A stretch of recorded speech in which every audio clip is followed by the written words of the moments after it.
So if you're going to decide what you want, go for what you want, not what you think is possible. Most people hone down their dream because they can't see how they can do it. And I'm saying to you, dream as big as you want. In fact, big dreams are exciting. Big dreams attract big people. Tom Brady's on the downside of his career, and if you ask me if he'll ever get to another Super Bowl, I have one answer. No way, no how. Does he wow you throwing the ball? There were some other guys that could shoot it, and he had just an okay arm. At the combine, when you watch Tom, you saw this tall, gangly-looking kid, looked like having ever seen a weight room. Ran a 5.2 something. One of the slowest quarterbacks in the combine. This is the draft report on you. Basically, it goes poor build, skinny, lacks great physical stature and strength, lacks mobility and ability to avoid the rush, lacks a really strong arm, can't drive the ball downfield, does not throw a really tight spiral. System-type player who can get exposed if forced to add lift. and gets knocked down easily.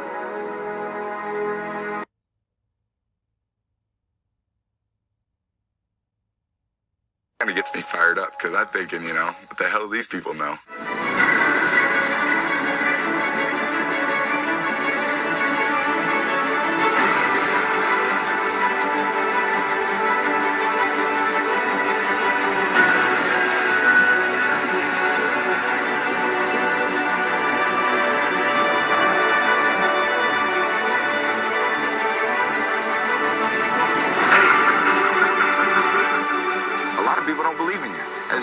It was obvious by, 6 other quarterbacks taken and 198 other picks. And I always felt, once I get my shot, I'm going to be ready. I'm going to really take advantage of that. It's going to be a great comeback, guys! It's going to be a great comeback! Hey, rise up! Hey, take it to another level, right? Michigan is continuing to try to get Henson more and more opportunities to go out there and get experience because his upside is so much higher than Tom Brady's.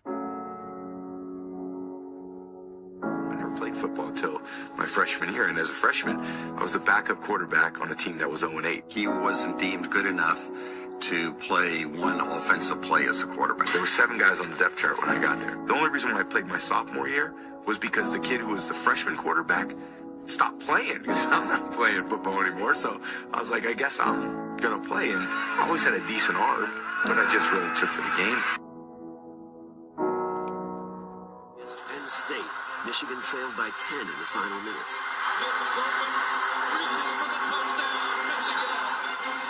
And the legend of the comeback kid was born. Touchdown, Tom Brady.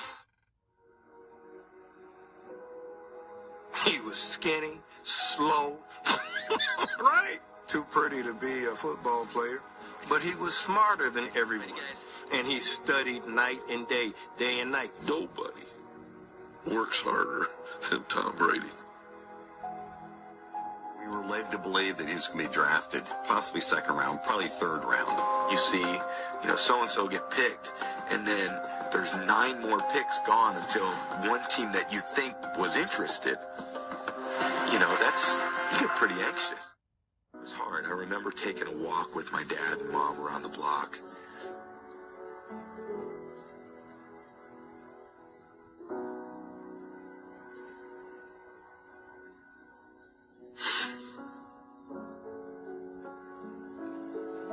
It was just a tough day, I just remember being there with my mom and dad.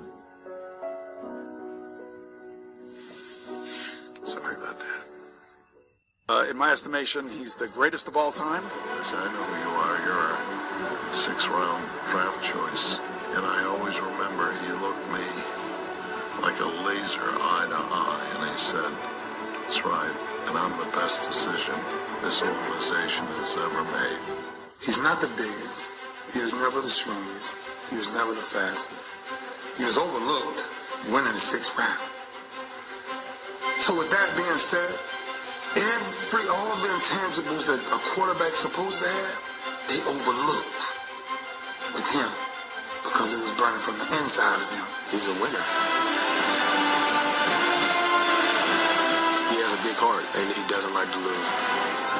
Looks. Gonna have to get rid of the football. Now rolls around.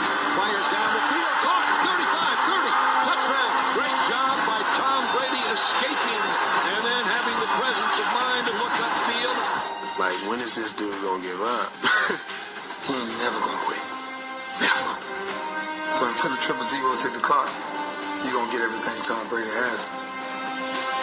We gotta fight! We gotta lay down!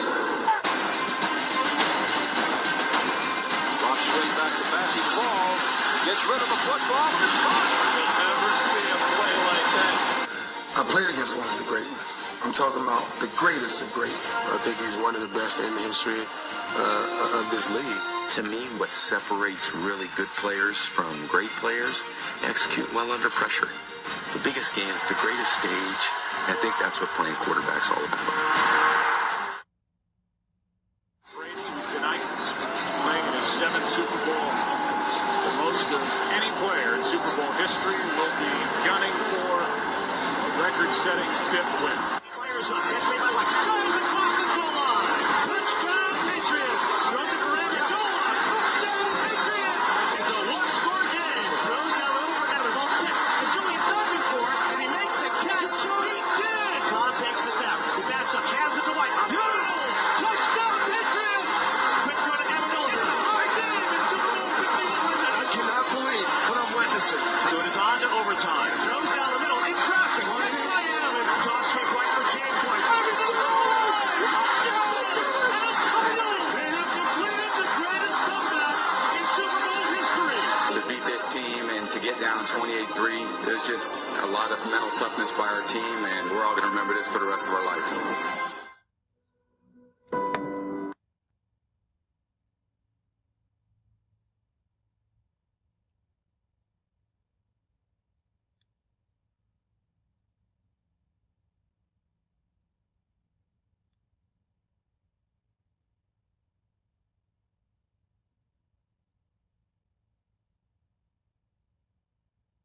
Now you can imagine how that went over in my home in Austria.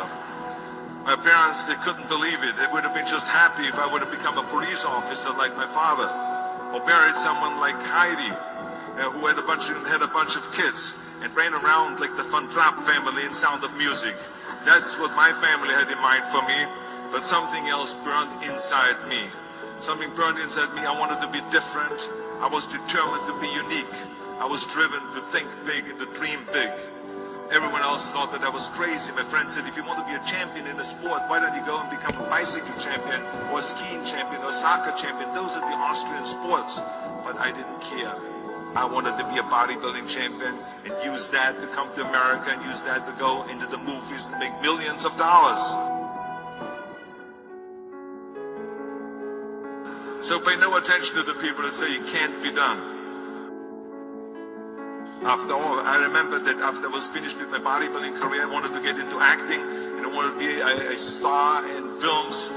You can imagine what the agent said when I went to meet all those agents. Everyone had the same line that it can't be done. The rules are different here. He says, look at your body. You have this huge, monstrous body and overly developed. That doesn't fit into the movies. You don't understand. This was 20 years ago, the Hercules movies. Now there's the little guys that are in. Dustin Hoffman, Woody Allen, Jack Nicholson. And the agent also complained about my accent. He says, no one ever became a star with an accent like that, especially not with a German accent. And yes, I can imagine with your name, Arnold Schwarzenegger, or whatever the name is, on a billboard. Yeah, that's going to draw a lot of tickets and sell a lot of tickets. Yeah, right. So this is the kind of negative attitude they had, but I didn't listen to those rules. Even though they were very nice and they said, look, we can get you some bit parts. We can get you to be, playing a wrestler or a bouncer. Oh, maybe with your German accent, we can get you to be a Nazi officer in Hogan's Heroes or something like that. But, I didn't listen to all this. These were their rules, not my rules. I was convinced I could do it, that if I worked as hard as I did in bodybuilding 5 hours a day, and I started getting to work, I started taking acting classes, took English classes, took speech classes, dialogue classes, accent removal classes I even took. And finally I broke through. I broke through and I started getting the first parts in TV, Streets of San Francisco. Lucille Ball hired me. I made Pumping Iron, Stay Hungry, and then I got the big break in Conan the Barbarian. And there the director said if we wouldn't have Schwarzenegger, we would have to build one. Now think about that. And then when I did Terminator, I'll be back. Became one of the most famous lines in movie history, all because of my crazy accent. Now think about it, the things that the agent said would be totally a detriment and would be impossible for me to get a job, all of a sudden became an asset for me. All of those things, my accent, my body and everything. So it just shows you never listen to that you can't do something. And you have to work your way up. Of course, run for something else first. I mean, it was the same when I ran for governor.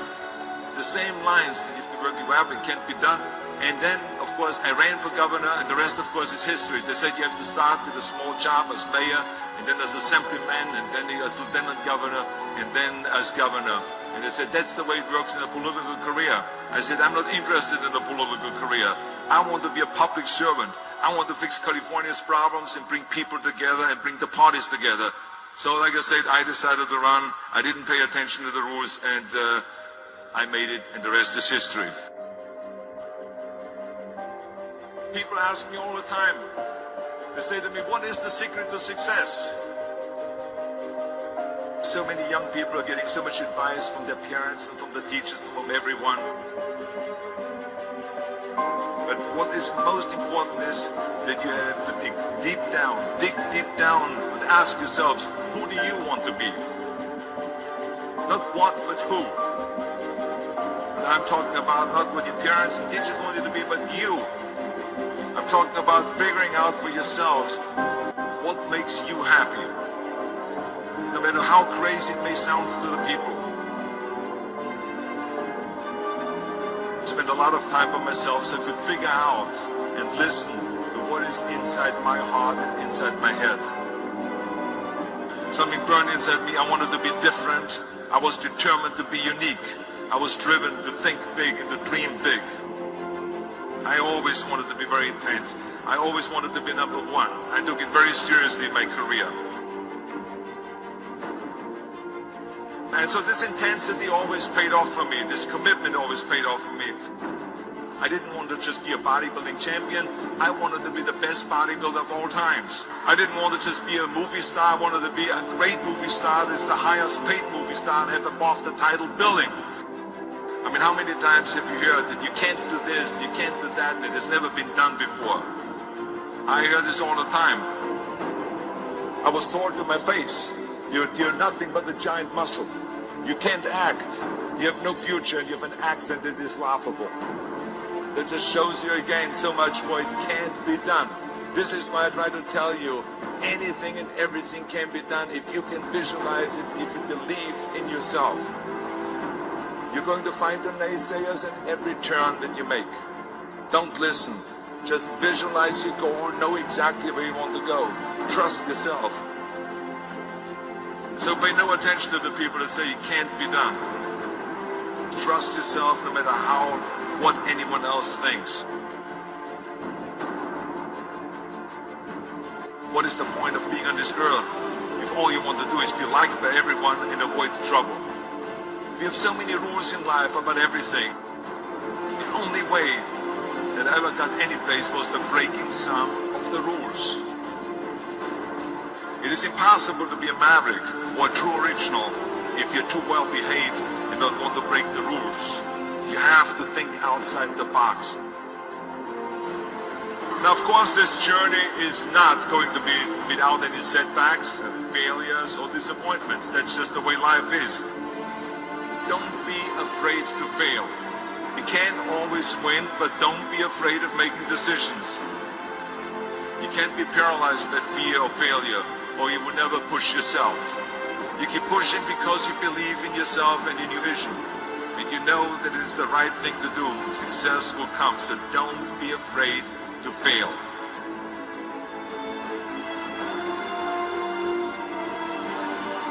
I always believe